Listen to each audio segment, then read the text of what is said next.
So ground అయిన వాడి గురించి మాట్లాడడమే కాదు, ఇంటెంట్ టు ఇన్వెస్ట్ అన్న దానికి సంబంధించి కూడా, ఎందుకంటే అక్కడ వాళ్ళు ఇంట్రెస్ట్ చూపిస్తేనే ఆ తర్వాత నుంచి ఇవన్నీ మొదలవుతాయి. మీ హయాంలో ఉన్నవే వెళ్ళిపోయి కొత్త రావడం సంగతి పక్కన పెడితే అన్నది ఒక పాయింట్ అయితే, ఇప్పుడు మిథున్ రెడ్డి అడిగిన క్వశ్చను, దానికి వచ్చిన సమాధానము, దాన్ని మీరు మీకు అనుకూలంగా మార్చుకొని విమర్శించే ప్రయత్నం చేస్తున్నారు. రియాలిటీ ఎందుకు మీరు మాట్లాడలేదు అన్నది ఒక పాయింట్. రెండింటికి సమాధానం చెప్పాలి. నమస్తే చిదంబరం రెడ్డి గారు, మీకు సుధాకర్ రెడ్డి అన్నకి, వేణుగోపాల్ రెడ్డి గారికి, బీఆర్కే న్యూస్ వీక్షకులందరూ కూడా గుడ్ ఆఫ్టర్నూన్ సార్.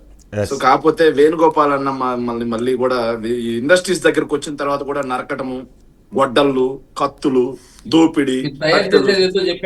ఒక్క నిమిషం, ఇదే సార్ ఇలాంటప్పుడు మమ్మల్ని చర్చకు సార్ అతని చేత మీరు 1-to-1 పెట్టించుకోండి, లేదంటే మొదటి నుంచి ఇలాగే మాట్లాడాల్సి వస్తుంది. రైట్, వేణుగోపాల్ గారు ఒక నిమిషం.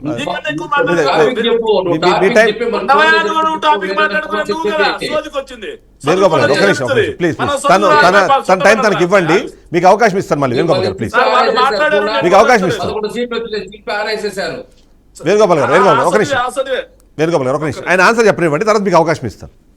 సార్ ఒక్క నిమిషం. మొట్టమొదటిగా వైఎస్ఆర్ కాంగ్రెస్ పార్టీ హయాంలో పరిశ్రమలు పారిపోయాయి, అసలు పరిశ్రమలే రాలేదు. అందులో వాస్తవం ఎంత అనేది మనం ఒకసారి చూద్దాం సార్. అంటే జనసేన వేణుగోపాల్ గారికి అర్థం కాకపోవచ్చు, కానీ సుధాకర్ రెడ్డి అనుకుంటే అర్థమైంది అనుకుంటు, చదువుకున్న వ్యక్తి కాబట్టి. సార్ ఇది కేంద్ర ప్రభుత్వానికి సంబంధించి వాస్తవంగా పెట్టుబడులు ఎంత వచ్చాయి, ఏ రాష్ట్రంలో ఎంత వచ్చాయి, ఎంత వాస్తవ పెట్టుబడులు పేపర్లలో ఎన్నేని రాస్తాం సార్ ఎంబోయోలు, కానీ వాస్తవంగా గ్రౌండ్ అయింది ఎంత, ఏ సంవత్సరంలో ఎంత వచ్చాయని ప్రతి సంవత్సరం ministry of commerce and industries కి చెందినటువంటి డిపార్ట్మెంట్ DPIIT నివేదిక అనేది ప్రతి సంవత్సరం ఇవ్వడం రివాజ్ సార్. ఇది ఇప్పటి నుంచి వస్తుంది కాదు, మొదటి నుంచి వస్తుంది సార్. ఆ DPIIT నివేదిక ప్రకారమే చూసుకుందాం సార్. DPIIT నివేదిక సార్ ఇది, ఒకసారి నేను ఎక్కడ అబద్ధం చెప్పడం, మీకు కావాలని పంపిస్తాను. DPIIT నివేదిక ప్రకారమే చూసుకుంటే 2014 నుంచి 19 మధ్యలో సార్ చంద్రబాబు నాయుడు గారు మొట్టమొదటి అధికారంలో ఉన్నప్పుడు వచ్చినటువంటి పెట్టుబడుల విలువ 32,803 కోట్ల రూపాయలు. అప్పుడు ఏం చెప్పారంటే సార్, 2014 నుంచి 19 మధ్యలో ఇదిగో సార్ 10.5 లక్షల కోట్ల పెట్టుబడులు, 665 ఒప్పందాలు, 22 లక్షల మందికి ఉపాధి.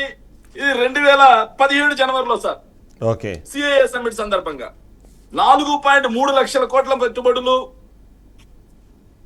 పెట్టుబడుల వెల్లువ, భాగస్వామ్య సదస్సులో 734 ఒప్పందాలు. Right, well and good sir.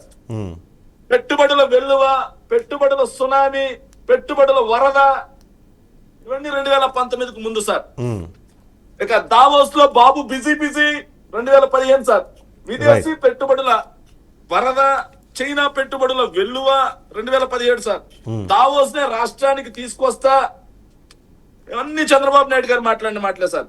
గడ్డ కట్టించే చలిలో కూడా చంద్రబాబు నాయుడు పెట్టుబడుల కోసం ఆరాటం, పోరాటం, కాలికి బలపం కట్టుకొని తిరుగుతున్నాడు. వెరీ గుడ్, రాష్ట్రం కోసం సార్. అమరావతిలో global leadership centre, well and good sir. రాష్ట్రానికి నేను చూపించాను కదా సార్ వెల్లువ, వరద అని. సో ఇవన్నీ వచ్చిన తర్వాత రాష్ట్రానికి ఏమన్నా వచ్చాయా అని చూస్తే కేవలం సార్ 32,000 ఆ రోజు రాష్ట్రానికి వచ్చినటువంటి పెట్టుబడులలో 2014 నుంచి 19 మధ్యలో పేపర్లలో 28 లక్షల కోట్లు చూపించారు సార్.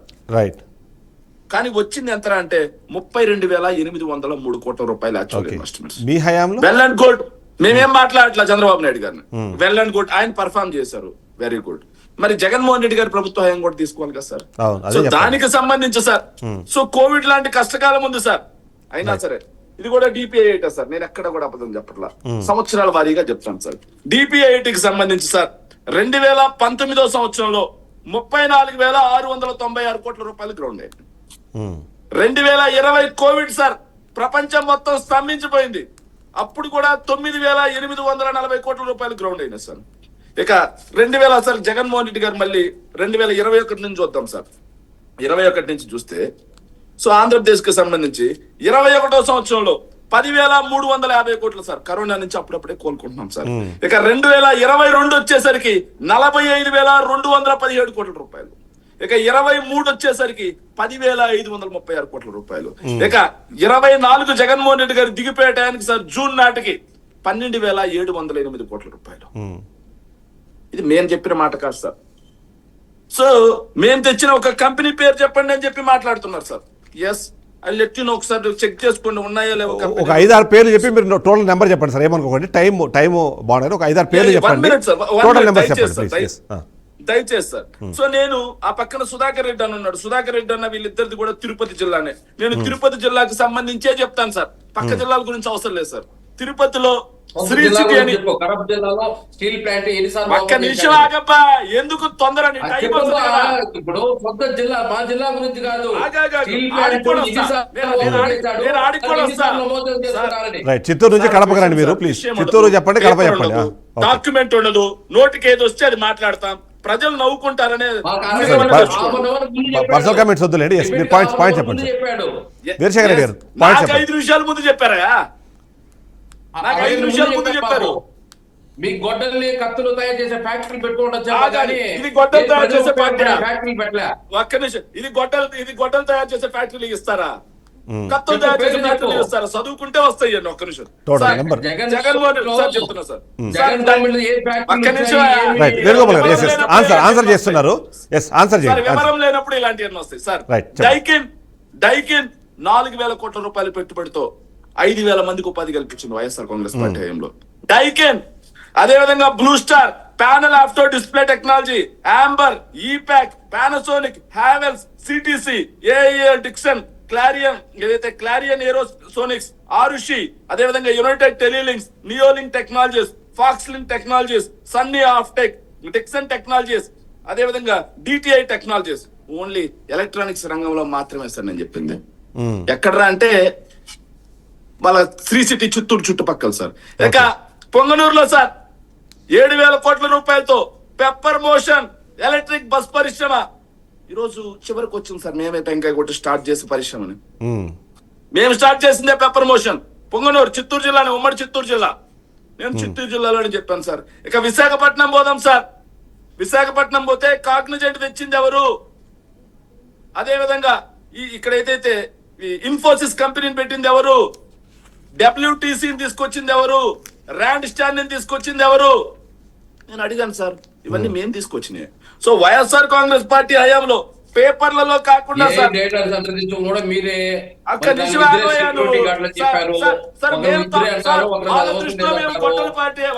వాళ్ళ దృష్టిలో మేము గొడ్డల పార్టీయే. మేము సార్ ఇంకో మాట కూడా చెప్తున్నాం, వాళ్ళ దృష్టిలో ప్రజల దృష్టి చెప్పుదా కొడతారు ప్రజలు. ఆగండి, మా దృష్టిలో కాదు సార్. ఏంది చర్చ కూడా ముందు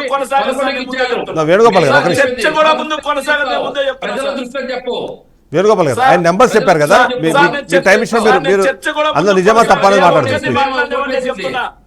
వేణుగోపాల్ గారు ఒక్కరిని మాట్లాడినామని నేను చెప్తున్నా. చర్చ కూడా ముందుకెళ్ళదు. పాయింట్ చెప్పండి. రైట్, ఎస్, 3 సార్లు ఎందుకు ఓపెన్ చేయాల్సి వచ్చింది వీరశేఖర్ రెడ్డి గారు? వేణుగోపాల్ గారు మంచి question. Let him answer. Venugopal గారు లెట్ హిమ్ ఆన్సర్. మీరు ఆన్సర్ చెప్పండి. నా రిక్వెస్ట్ మీరు అన్ని డెవలప్మెంట్ చేస్తుంటే 11 సీట్లు ఎందుకు ఇచ్చారు ప్రజలను అడగండి. చంద్రబాబు నాయుడు అంత డెవలప్మెంట్ చేసేవాడైతే 2004లో ఎందుకు చెప్పుతో కొట్టారు?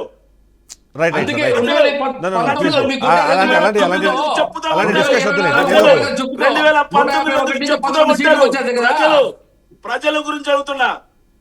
గెలుపు ఓటమి కాదు ఇక్కడ. సో జగన్మోహన్ రెడ్డి గారి ప్రభుత్వంలో 1,15,000 కోట్ల రూపాయలు పెట్టుబడులు వచ్చాయని చెప్పేసి DBIT ఇచ్చింది సార్. సో పరిశ్రమలు పారిపోయాయి అన్నారు సార్. సార్ నేను సుధాకర్ రెడ్డి గారిని కూడా ఒక చిన్న ప్రశ్న సార్. అమర్ రాజా ఫ్యాక్టరీ పారిపోయింది అన్నారు సార్. సో కరకంబాడి దగ్గర అమర్ రాజా ఫ్యాక్టరీ ఉందా, పారిపోయిందా? చిత్తూరు దగ్గర ఉన్నటువంటి ఏదైతే మ్యానుఫ్యాక్చరింగ్ ఫుడ్ ప్రాసెసింగ్ యూనిట్ ఏదైతే ఉందా, లేదా బంగారుపాలెం దగ్గర ఉంటుంది సార్, హైదరాబాద్ బెంగళూరు వచ్చేటప్పుడు రైట్ సైడ్ లో, అది ఉందా, పారిపోయిందా? సార్ అతను వాస్తవంగా సార్ ఆ రోజు 80కి పైగా ఫ్యాక్టరీలకి పొల్యూషన్ కంట్రోల్ బోర్డు అనేది అందరికీ కూడా మీ ఫ్యాక్టరీల వల్ల పొల్యూషన్ ఎక్కువ అవుతుంది, గాలి కాలుష్యం, వాయు కాలుష్యం, వాటర్ పొల్యూషన్ మొత్తం అవడంతో ఇబ్బంది పడుతున్నారు అని చెప్పేసి సో గవర్నమెంట్ ఆ రోజు 80 మంది ఫ్యాక్టరీలకు ఇచ్చింది సార్. సో దాన్ని సుప్రీంకోర్టు కూడా సమర్థించింది. సుధాకర్ రెడ్డి గారు విఘ్నులు మీరు. సుప్రీంకోర్టు కూడా సమర్థించింది సార్. సమర్థించిన తర్వాత ఏం జరిగింది సార్? సో ఆయన ఏం చేశారంటే రాజకీయం చేశారు సార్ మీ టీడీపీ. మిగతా 70 మంది ఎవరు పారిపోలేదు సార్. ఈయన 9,500 కోట్ల రూపాయలు మేము తెలంగాణలో పెట్టుబడి పెడుతున్నాం అన్నారు సార్. Well and good. ఇప్పటికి పెట్టింది 500 కోట్లే. ఓన్లీ సిక్యూపీ ప్లాంట్ మాత్రమే, ఏదైతే కస్టమర్ క్వాలిఫికేషన్ అదైతే ప్లాంట్ మాత్రమే, సిక్యూపీ మాత్రం ఓపెన్ అయింది సార్. ఇంకా 9,000 కోట్ల రూపాయలు పెండింగ్ ఉన్నాయి సార్. ఇప్పుడు ఎర్లీ బోర్డు, టైలర్ మేడ్ అని చెప్పి పెట్టుబడులు 60% రాయితీల రూపంలో ఇస్తున్నాం సార్. Well and good. భూమి 99 పైసలకే ఇస్తున్నాం సార్. Well and good. మరి మేము పొమ్మంటే పోయిన వాళ్ళు ఇంకా 9,000 కోట్ల రూపాయలు అమర్ రాజా దగ్గర పెండింగ్ ఉన్నాయి కదా సార్. మరి 9,000 కోట్లు ఇండియా ఆంధ్రప్రదేశ్ పెట్టించండి సార్.